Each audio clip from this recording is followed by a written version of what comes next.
What is up, YouTube? zukim1 here, and I am back with a brand new YouTube video. Today we are going to be running some matches with our special guest that I told you guys in the community tab, Mr. J Strategy Plays. Go ahead and introduce yourself to the viewers in case they haven't seen you before. Hello everybody, my name is Mr. J Strategy Plays. Nice to be on zukim1's channel today. Yeah, so what we wanted to do was have a quick discussion on a little bit of the current metagame and talk about some future decks that's going to be pretty cool to check out and things of that nature. And then we're going to get into some matches for you guys. So first things first, in terms of the LM set, what are you looking forward to grabbing out of there? It's coming out next week. I mean, honestly, man, I'm a big fan of just like the generic cards, so I definitely want to pick up the scrambles. Maybe ruin mode, but I have two copies. I haven't been really using them. So are you gonna try out the zukim1 loop? No, I'm not. That's meta, right? So I'm not gonna. But for me personally, I just really desperately need the red scrambles. It goes into my Phoenix Mind deck. That's probably like one of my best performing decks, and the one that like most people kind of know me for now, which is pretty interesting because I out of all the decks I thought I would have been known for, it definitely I thought it would have been like red hybrid, but I guess it's a red deck regardless. It wasn't the red deck I was thinking it was going to be. Yeah, I mean I think I've seen you play Phoenix Mon more than I have seen you play Red Hybrid. At least for me, when you play. So in terms of like the future sets that's coming out, I think the next set is EX8 for us. What are you hoping to grab out of there? Sorry, EX8. I don't think I've looked at the stuff from EX8 actually. Oh my goodness, dude, it is bonkers. They got the new Gallimon support in there that's actually making it meta. There's like been a ton of results for Gallimon X. There's actually been quite a few people who's prepping for the inevitable limiting of ruin mode, and so they're starting to play the zukim1 X line and things of that nature, and just token rush you basically. There's a lot of cool fun strategies, especially like the rock deck. I'm really interested in checking that one out as well. I don't feel like they're at their max potential just yet, but it's definitely something that I want to keep an eye out on. But yeah, I think the EX8 set has probably been one of the most interesting sets for EX sets that's supposed to be coming out. Yeah. The LM set, I'll be honest with you, I'm kind of confused. It's like, that's a reprint set, right? Mostly? Yeah. I mean, they got all the new cards that we haven't gotten yet. So Bonds of Courage, Bonds of Friendships, the zukim1 Maid Mode, the Cyberdramon Ace, and all the Scramble cards and a couple other aces. So they got new cards in there as well, not just reprints. Yeah, you're right.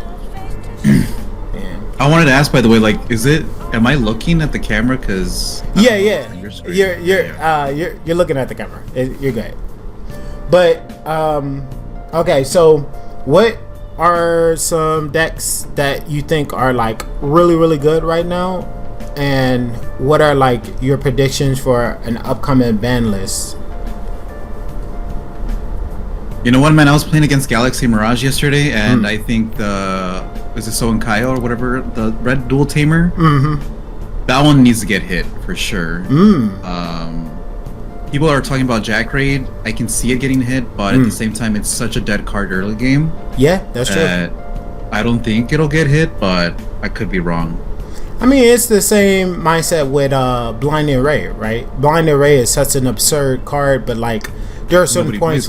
It's a certain point where it's just like kind of bad to use, because like, let's say I go for an expensive play, I use the Blinded Rays, and I couldn't finish you off.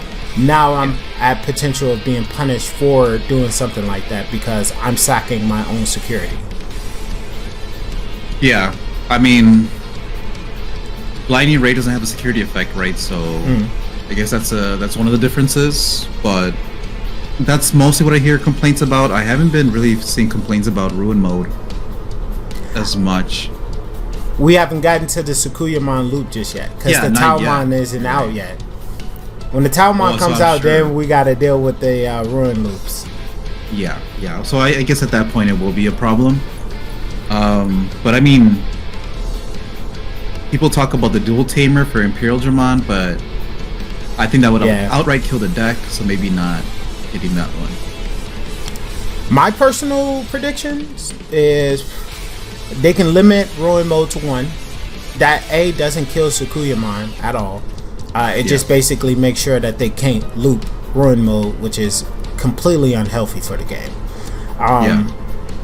I also believe in terms of an Imperial hit, they could actually hit either the option, that 2-color option card that they use to cheat out evolution costs, or they can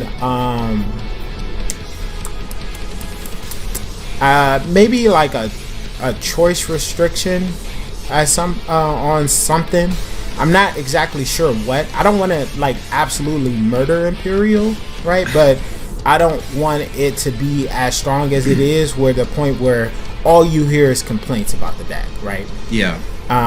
So like some type of hit to its consistency would definitely work out pretty well in terms of balancing, but I don't see a world where Imperial can stay as it is right now, because it's still seeing results in Japan, it's still seeing results in NA, it's seeing results literally in every single tournament it appears in, and it doesn't really matter about the build, right? It's just that flexible of a deck that allows you to just get away with any and everything.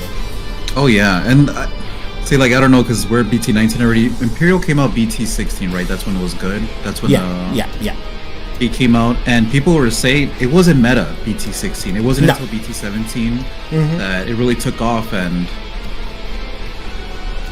maybe one of those cards that came out in BT17 has to get hit, but yeah, because I mean it wasn't really doing anything in BT16. That's why I recommended to hit the 2-color option card, the Return to Primogenitor or whatever it's called. That card I feel like could definitely get hit, and it would not murder the entire strategy, but also be prevented from being the talk of the town, right?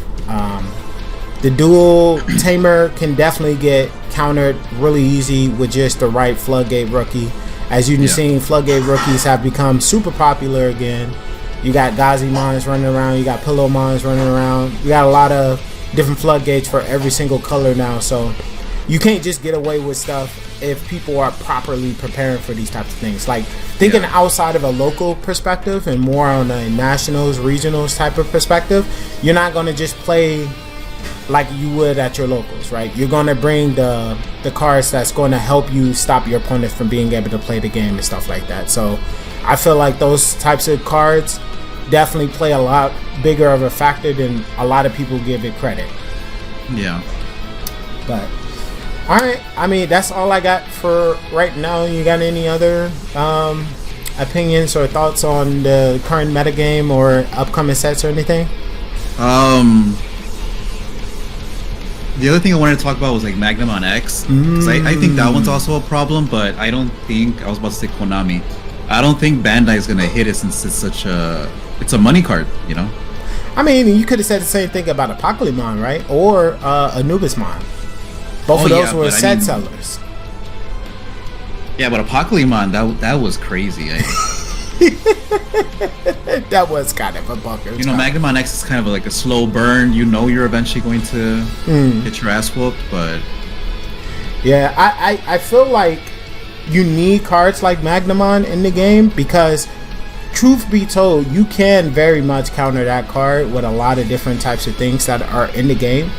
I think what Bandai likes to do in terms of their balancing is hit cards that are extremely difficult to either A, balance around, or B, keep the game in a healthy state where your players aren't always complaining about the game, right? So like a card that should definitely be hit that hasn't been hit, which is absolutely bonkers to me still to this point, is Mirage Galgamon. I do not understand what universe, time zone, dimension that Bandai said, hey, this is a completely fair card. There is nothing broken about this at all. Totally just go crazy, you know? Like I don't know. It's a little weird to me. Yeah. But yeah, I think they just really try to focus more on trying to hit cards that are hard to balance around. So like when Alphamon was at its peak, right? They didn't hit any of the consistency or searchers or any of its power. It hit the protection in the deck, right? They hit the Duragurumon to prevent it from getting that extra damage and the protection that they got from DP and D-Digivolution and all that other stuff. Yeah, I still remember the Dora Gray hit, level 5. Yeah, so like Bandai likes to balance their game around hitting stuff that will not completely gut the strategy, but will make it more balanceable and easy to create new cards around. That's the problem though, because I mean, you know, I've been hit by the ban list twice for decks that were non-meta. So, you know, I was playing Dora Goramon at BT7, BT8, BT9.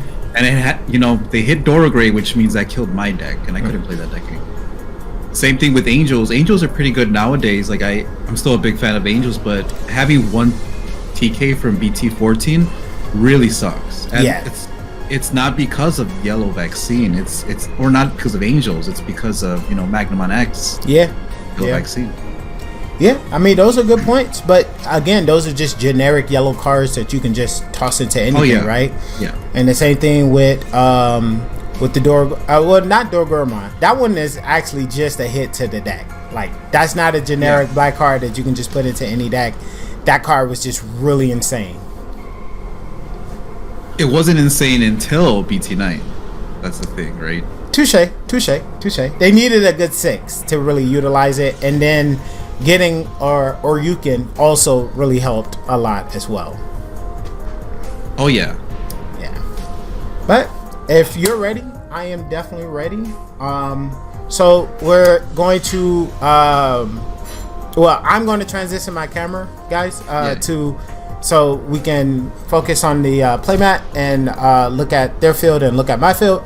So the camera is going to be disabled on OBS, but you'll see it on the it'll make sense when you guys see it. So